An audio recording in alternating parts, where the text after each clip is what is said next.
On va continuer à explorer d'autres horizons et d'autres recoins de la planète dans notre page culture. On va notamment s'interroger sur notre rapport au voyage. A-t-il changé et évolué dans cette période post-Covid?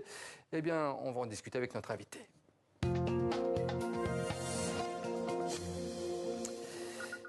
Et bonsoir Gavin Clemente-Ruiz. Vous êtes auteur de romans et de guides de voyage et ce jeudi est sorti votre nouvel ouvrage. Alors ce n'est pas un roman, c'est un essai. Ça s'appelle L'Appel du voyage. C'est sorti aux éditions Grasset.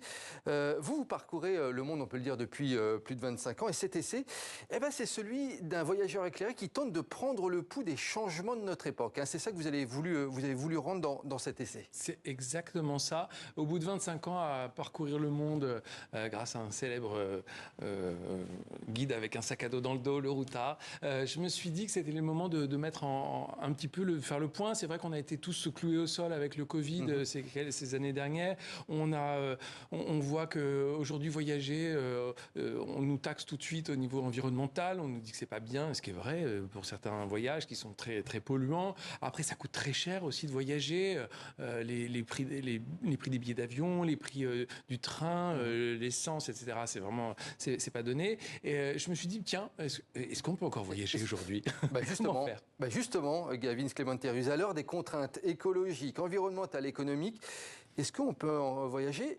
J'ai envie de compléter comme avant le Covid, comme avant toutes ces contraintes. Je pense pas comme avant. Ça nous a fait réfléchir cette période de Covid. Et tout d'un coup, on s'est rendu compte que déjà on ne pouvait plus trop voyager, donc on était un peu bloqué chez soi. Et on a redécouvert les territoires autour de chez nous. C'est vrai que la France, c'est un des plus beaux pays du monde. C'est quand même la destination préférée des Français aussi. Et c'est vrai que c'est très attirant chaque année. Il y a beaucoup de visiteurs. Et alors, on a découvert qu'on pouvait faire des pas de côté, qu'on pouvait découvrir dans des zones à proximité de chez soi.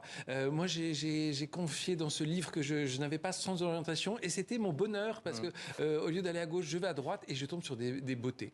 Justement, Gavin Clemente-Ruiz, j'ai retenu cette anecdote comme quand vous n'avez pas du tout le sens de l'orientation et que vous perdez régulièrement et vous dites finalement c'est la meilleure manière de voyager, c'est de se tromper, c'est de ne plus avoir le nez sur le téléphone, c'est finalement de se perdre dans les villes et parfois les villes à côté de chez nous. Exactement, et c'est vrai que se perdre, ça fait du bien parfois, parce que qu'est-ce qu'on a à perdre? Pas grand-chose, à part se tromper de chemin, et encore, c'est pas très grave. Non, surtout, le voyage aujourd'hui, on pense qu'il faut absolument aller partout où on a vu nos amis sur Instagram ou sur les réseaux sociaux ou dans les magazines de papier glacé.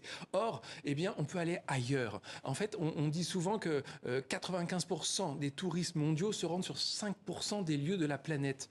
Ça nous laisse quand même le champ très vaste pour découvrir d'autres lieux. C'est ça le bonheur aussi de voyager. Et dans la manière de voyager, est-ce que vous pensez que le Covid a mis un coup d'arrêt à ce que l'on appelait le voyage jetable? Vous consacrez un chapitre là-dessus. Oui, exactement. Je pense qu'on fait moins de voyages jetables. Des petits sauts de puce. C'est ça. Maintenant, c'est vrai qu'on sait que c'est quand on fait le décollage où on consomme le plus de kérosène. Donc, je privilégie, si je puis me permettre, de dire qu'il faut faire des voyages au long cours et rester peut-être plus longtemps sur place pour que l'empreinte carbone soit moins forte. Et c'est vrai que profiter du local, des gens qui vivent sur place, d'aller dans des restaurants tenus par des gens sur place ou même des hôtels qui ont été faits par des locaux. Gavin Clemente-Ruiz, vous posez une question dans votre livre.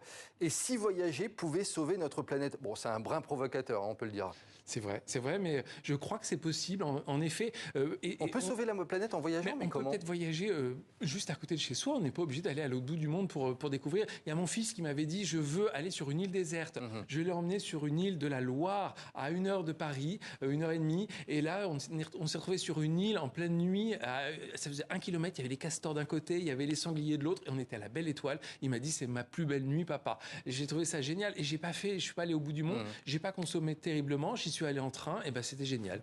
Et dans cet essai, Gavin Clemente-Ruiz, vous posez une question que j'ai trouvée passionnante. Est-ce que le voyage en solitaire n'est-il pas le voyage ultime? Voyage en solo, c'est aussi se reconnecter à soi, en fait. C'est ça. Souvent, quand je dis comment vous partez voyager à des amis ou à des proches, on me dit « Ah, je peux pas partir seul, j'aurais trop peur d'être avec moi-même. » Je trouve ça fou et c'est génial en même temps. C'est vrai que dans le voyage, on se découvre, on perd un petit peu toutes ces couches, et puis tout d'un coup, on est obligé d'aller voir l'autre. l'autre, on est obligé d'aller voir ailleurs. Et ça, c'est génial de pouvoir se colter au monde. C'est tellement le sens du voyage, je pense, de pouvoir peut-être aller découvrir d'autres façons de penser, d'autres façons de vivre. Mais aussi se redécouvrir soi. Et se découvrir à travers les autres. Et ça, je crois que c'est un beau message. C'est la chance du voyage. C'est ce que vous expliquez dans cet essai.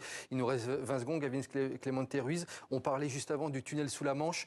Qu'est-ce qui pourrait vous faire rêver niveau prouesse technologique dans le voyage? La conquête spatiale ou ça vous dites certainement pas? Ça me fait rêver, oui. Mais moi, j'aime bien les bateaux, les paquebots à voile. Les paquebots à voile. Ouais, ça me fait rêver de voir vraiment pour aller travailler avec le vent et se dire que c'est l'avenir du bateau ou l'hydrogène peut-être. Je rêve de ça. Les avions qui seront peut-être moins lourds et c'est pas encore pour demain, mais c'est l'avenir peut-être. Et la voile, j'aimerais bien sur les paquebots. Ça peut être pas mal. On suivra ça. L'appel du voyage aux éditions Grasset. Donc c'est votre tout dernier essai, Gavin Clemente Ruiz. Merci de nous avoir rejoints sur ce plateau de 64 minutes pour nous parler des nouvelles tendances voyage.